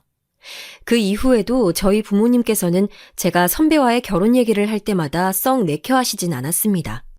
그래도 제가 얼마나 선배를 좋아하고 있는지는 잘 알고 계셨으니 언젠가는 제가 선배를 데리고 지금 당장 결혼하겠다며 들이닥칠 것이라고는 어느 정도 예상하고 계셨다고 하더군요. 부모님의 예상대로 저는 30을 넘기기 전에는 결혼을 해야겠다며 다짜고짜 선배를 데리고 집으로 들이닥쳤습니다. 연애도 오래 했으니 인사라도 드리겠다는 명분으로요. 선배도 제가 적극적으로 나서주니 오히려 싫지 않은 눈치였죠. 저희 부모님은 그래도 막상 선배를 만나고 나니 겉보기에 성실하고 앞날이 창창해 보인다며 못 이기는 척 허락을 해주셨습니다. 그리고 구체적인 결혼 진행에 대해서는 선배네 집 부모님께도 허락을 받은 이후에 차차 얘기하자고 하셨죠. 저는 그때까지만 해도 하늘을 날 듯이 기뻤습니다. 평생에 한 번뿐인 제 첫사랑, 선배와의 결혼에 한 발 가까워졌으니까요. 저는 그 길로 회사에 휴가까지 내고는 선배의 부모님이 계시다는 선배의 고향으로 바로 내려갔습니다. 저는 서울을 벗어나 지방까지 고속버스라는 것을 타고 내려가는 것도 처음이었는데 몇 시간을 달려 버스터미널에 내려온 것도 모자라 다시 또 버스를 타고 집 앞까지 들어가야 한다고 하더군요. 그런데 계속 버스가 안 오더라고요. 저는 무슨 사고가 난 게 아니냐, 무슨 버스가 이렇게 안 오냐며 징징거렸는데 선배는 뭐가 그렇게 재밌는지 소리까지 내며 웃었습니다. 그리고는 여기 버스는 배차 간격이 45분이라 좀 더 기다려야 한다는 것이었습니다.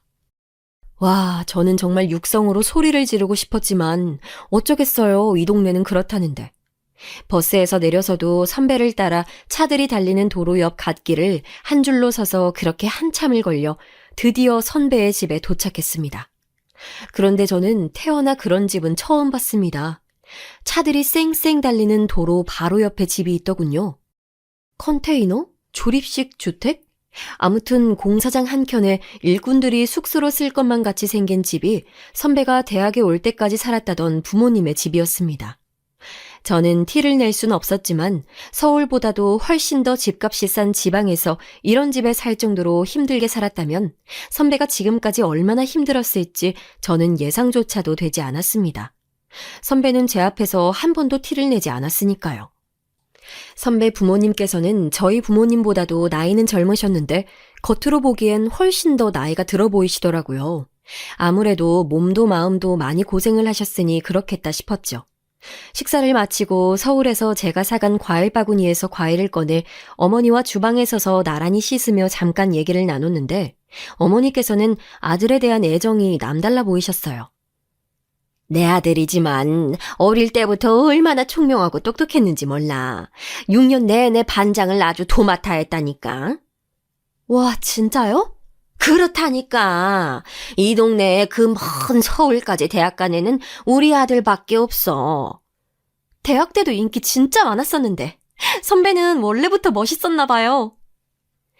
제 반응에 어머니는 기다리셨다는 듯 우리가 지금은 이렇게 살아도 결혼할 때까지만 해도 이 동네 어디에 큰 전원주택에서 신혼살림을 한 사람들이다. 이런 과일은 원래 잘 먹지도 않았다 하시며 백화점에서 파는 수입 과일만 사다 먹었다고 하시더라고요. 그러니까 지금 우리 이렇게 산다고 너 우리 아들 무시하면 안 돼. 라고 하셨죠. 저는 어른들이 하시는 농담이라 생각하며 단순히 웃어넘겼습니다. 하지만 나중에 저희 어머니께 말씀드렸더니 없는 사람들이 괜한 자존심에 애한테 별소리를 다 한다며 좋아하지 않으셨어요. 그리고는 정말 선배와 결혼을 할 거냐며 너처럼 부모 그늘에서 평생 편하게만 살던 애가 그런 시부모 밑에서 어떻게 살 거냐며 나무라셨죠. 저도 사실 선배의 고향집에 다녀온 이후 고민이 되지 않았던 건 아니었습니다. 하지만 시부모님이 어떻든 간에 1년에 몇 번이나 보겠나 싶었고 결혼은 저와 선배가 하는 것이었으니 선배만 있으면 뭐든지 이겨낼 수 있을 것만 같았죠. 저와 선배는 서로를 진심으로 사랑했으니까요. 그렇게 상견례 날짜가 잡혔고 선배 부모님께서 선배 사시는 곳도 좀 보고 싶다 하셔서 상견례는 서울에서 하게 됐습니다. 저희 부모님께서 자주 식사를 하러 가시는 호텔에서 어른들을 모시고 상견례를 하게 됐는데 이게 웬걸 결혼 준비의 시작인 상견례부터 제가 생각했던 것보다도 훨씬 더 너무 힘들었습니다. 아들들 결혼할 때 보니 그래도 날씨가 따뜻할 때 식을 올리는 게 하객들 모시기에도 좋더라고요. 내년 봄쯤 어떠세요? 아이고, 따님 나이도 있는데 해를 넘기는 것보다야 한 살이라도 어릴 때 하는 것이 애 낳기에도 좋지 않겠어요? 하루라도 빨면 저희도 좋죠.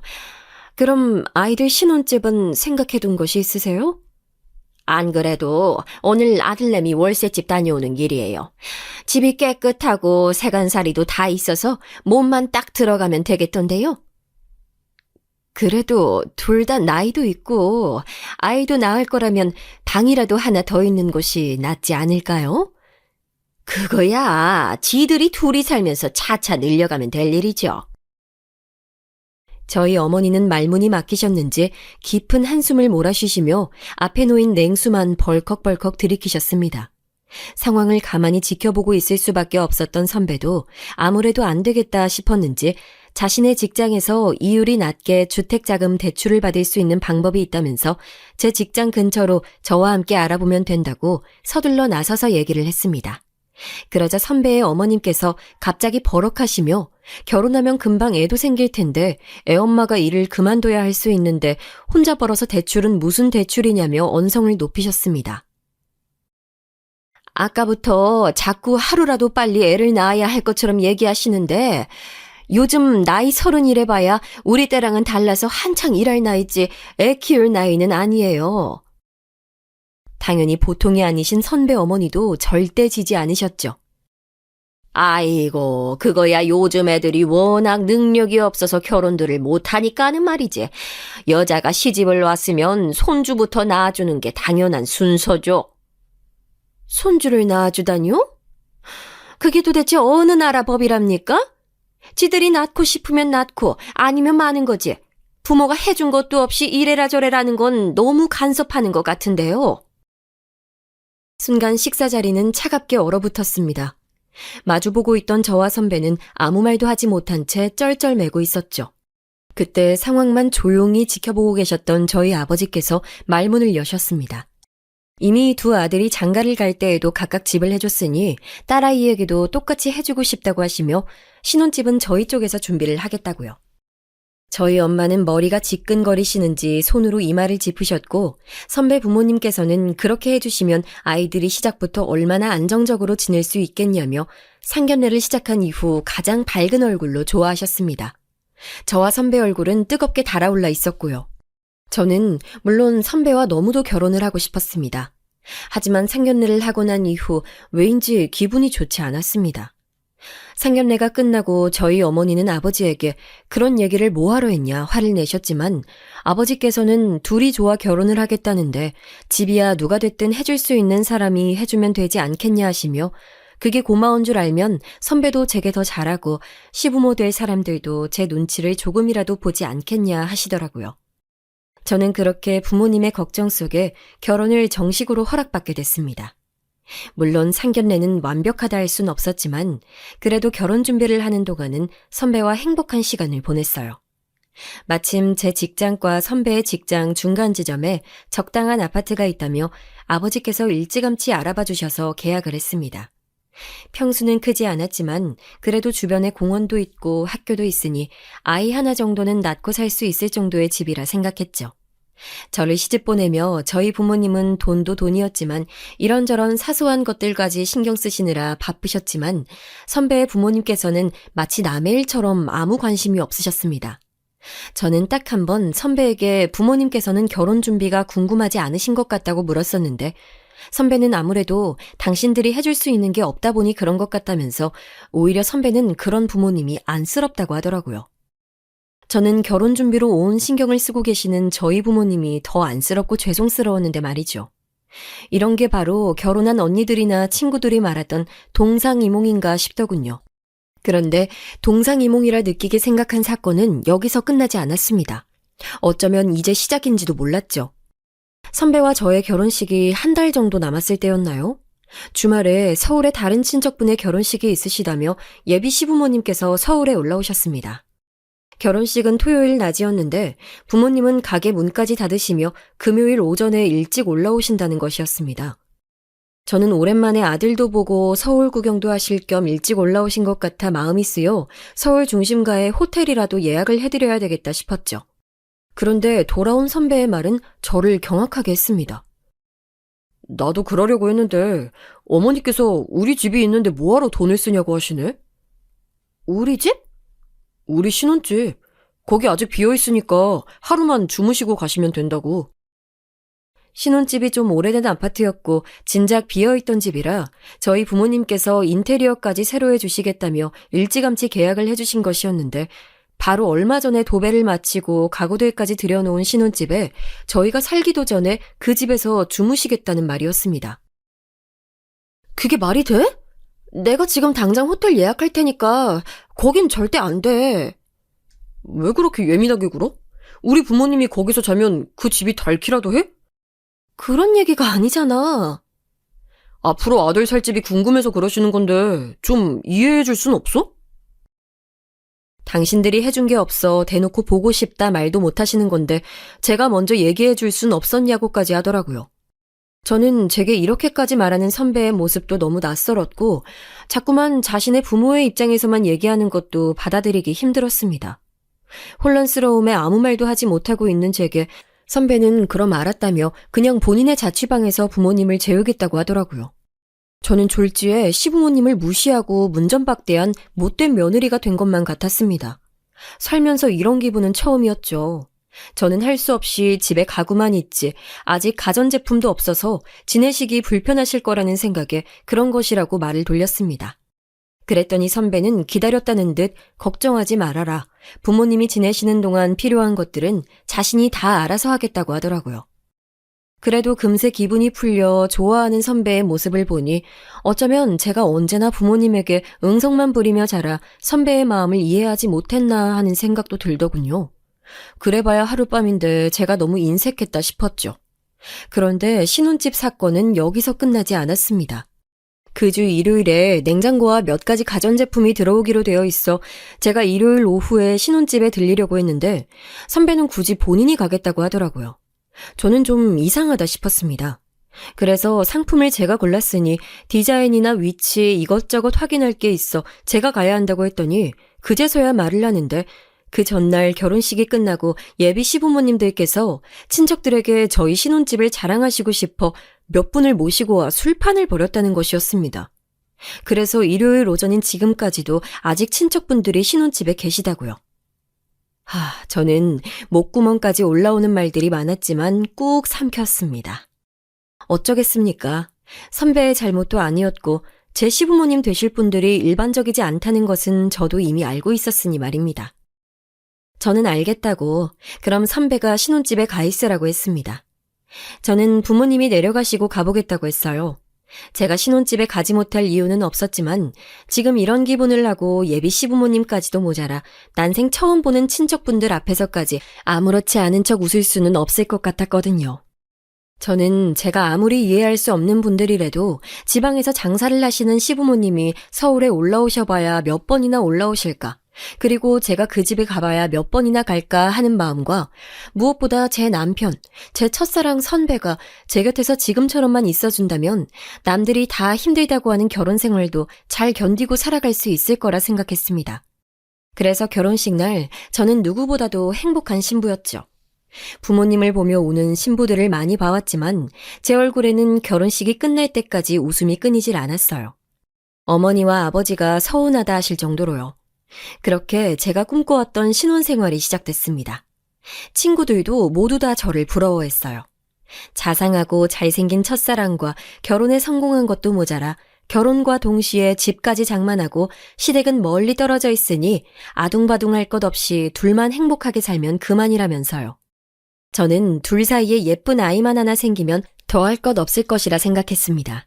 아주 오래전부터 꿈꿨던 일이니까요. 사랑하는 사람과 제 모습을 절반씩 닮아 사랑스런 그 아이를 위해 저희 부모님이 그러하셨던 것처럼 부족한 것 없이 최선을 다할 준비가 되어 있었습니다.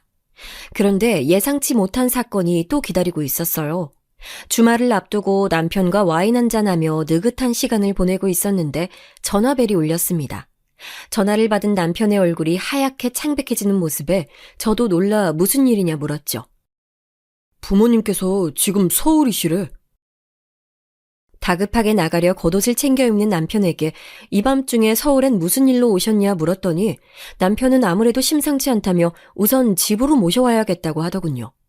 저는 남편이 나간 뒤 작은 방에 이불과 베개를 준비하며 뛰는 가슴을 애써 진정시켰습니다. 무슨 일이길래 이 밤에 서울에 올라오셨을지 혼자 불안한 상상의 나래를 펴는 사이 집에 도착하신 시부모님의 짐은 생각보다 많았습니다. 마치 한밤중에 야반도주라도 한 사람들처럼요. 그런데 제 예상이 맞았습니다. 저희 시부모님께서는 한밤중에 야반도주를 하신 게 맞았어요. 처음부터 식당은 장사도 잘 되지 않았고 애초에 빚을 지고 차린 식당이었으니 가게를 하면 할수록 계속 적자였답니다. 우리가 그렇다고 아무것도 안 해본 게 아니야. 메뉴 개발도 하고 홍보도 하고 다 해봤는데. 고생하셨어요. 그럼 가게랑 집은 어떻게 하고 오셨어요? 매일같이 빚쟁이들이 쫓아와서 돈 갚아라 난린데 거기 있을 수가 있어야지. 있는 대로 가게도 빼고 집도 다 뺐어. 시어머니는 자신이 어쩌다가 이런 망신살이 꼈냐며 이 모든 게 다 시아버지 탓이라며 울고 계셨지만 저는 이야기를 듣는 내내 그럼 정말 돈 한 푼도 없이 맨몸으로 서울에 올라오셨다는 말이었으니 앞으로 시부모님이 지내실 곳이 없다는 것에 걱정이 앞섰습니다. 그런데 역시나 남편은 울고 계신 어머니가 너무도 안타까웠는지 어머니의 손을 꼭 잡으며 안아주더군요. 그리고는 하는 말이 걱정 말아라. 자식이라고는 아들 하나인데 제가 설마 어머니를 갈 곳도 없이 두겠냐 하더군요. 저는 도저히 머리가 아파 그 자리에 앉아있을 수가 없었습니다. 이러다간 졸지에 신혼 1년도 되지 않아 시부모를 모시게 생겼으니까요. 저는 오늘은 너무 늦었으니 주무시고 내일 다시 얘기하자 말하고는 방으로 들어왔습니다. 그런데 부모님을 방까지 안내해드리고 방으로 들어온 남편은 머리가 아파 눈을 질끈 감고 있는 제 곁으로 다가와 한다는 말이 그래도 부모님께 안방을 내어드려야지 어떻게 먼저 안방으로 들어오냐는 것이었습니다. 저는 정말 생각지도 못한 말이었습니다. 저는 당연히 이 집은 우리 집이니 자연스럽게 안방으로 들어온 것이지 별 생각 없이 한 행동이었다고 말했죠. 그런데 남편은 굳이 이런 상황에서 하지 않아도 될 말을 하더군요. 전부터 말하고 싶었는데 자기 부모님께서 자기를 너무 오냐오냐 키우신 것 같아. 그래서 그런지 어른들 대하는데 좀 부족한 부분이 있어. 저는 순간 지끈거렸던 머리 위에 팔팔 끓는 주전자라도 있는 것처럼 머리가 터져버릴 것 같았습니다. 남편이야말로 아직도 저를 대학 때 후배 대하듯 하고 있는 것 같았어요. 당신이야말로 지금 그런 말이 나와? 어머님, 아버님은 어떻게 저렇게 무모하셔? 갑자기 저렇게 다 정리하시고 올라오시면 어쩌자는 건데? 참아보려 했던 감정이 결국 터져버리고 말았습니다. 혹여나 작은 방까지 들릴까 저는 숨죽여 말했지만 제 말에 남편의 얼굴은 이미 일그러져 있더군요. 분이 풀리지 않아 씩씩거리고 있는 제게 남편은 당연히 부모님의 상황이 나아질 때까지 같이 지내야 하는 게 당연한 거 아니냐고 하더군요. 저는 그게 어떻게 당연하냐 따져 물었지만 저희 부모님에게 같은 일이 일어나도 자기는 똑같이 할 거라고 하더군요. 저는 기가 찼습니다. 저희 부모님께는 그런 일이 일어나지도 않을 뿐더러 엄연히 이 집은 저희 부모님이 사주신 집이었으니까요. 저는 말이 통하지 않는다고 소리를 냅다 질러버리고 돌아누웠습니다. 그리고 출근을 하는 대로 대출을 알아보든 어디서 돈을 빌려오든 해서 알아서 시부모님이 지내실 만한 곳을 알아보라고 했죠. 남편은 대답도 하지 않은 채 돌아눕더군요. 뒤돌아 누운 남편의 뒤통수를 바라보자 저는 눈물이 왈칵 차올랐습니다. 제가 바란 결혼 생활은 이런 게 아니었으니까요. 그렇게 다음날 아침부터 본격적인 시부모님과의 합가 생활이 시작됐습니다. 정말 그 방법밖에 없었냐고요? 저도 정말이지 이 말도 안 되는 상황에 미쳐버릴 노릇이었습니다. 그 전날 눈물을 펑펑 쏟으시던 시어머니는 어디 가셨는지 다음 날부터 곧바로 적반하장으로 나오셨습니다. 아유, 방이 좁아서 그런가 잠을 잔 것 같지도 않네. 잠자리가 불편하셨어요? 잠자리만 불편했겠니? 네가 우리 아들 쥐잡는 소리에 내가 서러워서 한숨도 못 잤지. 아, 그게... 아무리 그래도 너도 잘난 내 아들 덕분에 먹고 살면서 시부모가 좀 왔다고 그렇게 남편을 잡니? 어머니, 저도 제 일이 있어요. 둘이 같이 꾸려나가는 거지. 어머, 얘 좀 봐. 꼬박꼬박 시어머니한테 말대꾸나 하고. 됐고, 빨리 아침이나 차려. 배고파 죽겠다. 저도 출근이 늦어서 지금은 나가봐야 해요. 너 지금 돈 번다고 유세떠니? 우리가 아무리 가진 게 없어도 그렇지 어떻게 그렇게 대놓고 시부모를 무시하니? 어머니, 그런 게 아니에요. 제가 정말 늦어서. 됐다. 돈 좀 있다고 부모가 얼마나 없는 사람들 멸시하는 걸 보면서 컸으면 이래서 가정교육이 중요하다니까. 어머니의 말에는 제가 끼어들 틈이 없었습니다.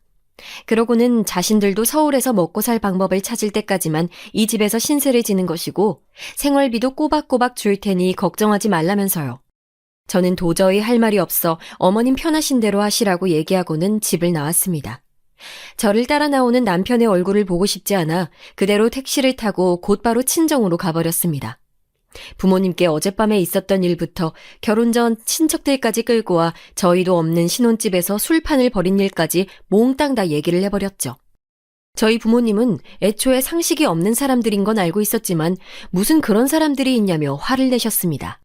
그 와중에도 저는 제 남편까지 부모님에게 미움받는 것은 원치 않아 남편에 대해서는 쏙 빼고 얘기를 했죠. 그래도 저는 속에 있던 말을 조금이나마 하고 나니 속이 시원해지는 것도 같았습니다. 그런데 그때 오랜만에 먹은 집밥이 뭐가 이상했는지 속이 좋지 않더군요. 저는 그대로 화장실로 직행했고 먹은 것을 모두 다 토해냈습니다. 지금껏 체해본 적 없는 제가 이런 모습을 보이니 어머니도 심상치 않음을 느끼셨죠. 너 설마... 저는 그대로 어머니의 손에 이끌려 산부인과에 갔습니다. 그리고 타이밍도 우습게 하필 이럴 때 임신 사실을 알아버리고 말았죠. 어머니는 이 일을 어떡하냐며 안타까워하셨지만 저는 어쩌면 운명일지도 모르겠다고 생각했어요. 제가 그토록 사랑했던 남편을 미워하게 될까봐 하늘에서 제가 그토록 원했던 아이를 주신 거라고요. 어머니는 제 말에 답답해하셨지만 저는 그렇게 이제 막 사주가 된 뱃속의 아이의 초음파 사진을 들고 다시 집으로 향했습니다. 그리고 제 아이와 남편, 세 사람의 행복을 위해 전보다 더 열심히 살았죠. 임신한 몸을 하고 새벽에 일어나 시부모님 식사를 차려드리고 출근을 했고 회사 일에도 충실했습니다.